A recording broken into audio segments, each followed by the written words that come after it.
A Tampa man's in intensive care tonight after police say his stepson violently attacked him and threatened to kill his wife. Daniel and Hazel Fan knew their son had a troubled past, but they were trying to help James Archie get back on his feet. Our Chris Martinez joins us now to explain what sparked this violence and how the family's doing tonight. Chris?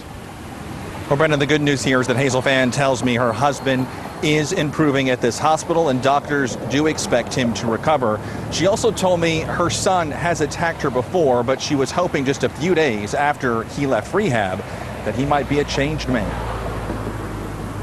You're beating, your parents, and it's, oh my God. It is a terrifying moment that now seems to play in slow motion in Hazel Fan's mind. That wasn't the son that I raised and birthed. Hazel thought time in rehab had broken her son's addiction to drugs, but when James Archie came to her home last night asking for money, she says she knew what it was for and braced for the worst when she said no. It was going to be something.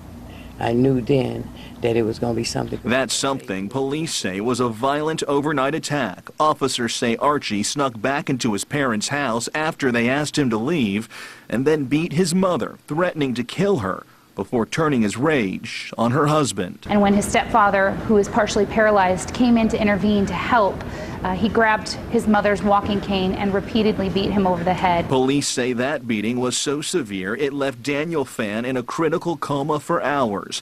And when officers found Archie just a few blocks away, they say he even threatened to kill them. Now tonight, as he sits in jail, his mother can barely walk because of the beating she took. Her only comfort now is knowing her husband will pull through. He's going to be all right. Going to be a little swell, but the doctor says he's out of danger. And I'm going to make it too. And right now tonight, James Archie is facing a number of charges, including aggravated assault with a deadly weapon, aggravated battery with a deadly weapon. And it turns out that Daniel and Hazel Fan are the victims of another crime in all of this. As she was tending to her wounds last night and tending to her husband, someone broke into their house and stole their television set. We're live tonight in Tampa. I'm Chris Martinez, ABC Action News.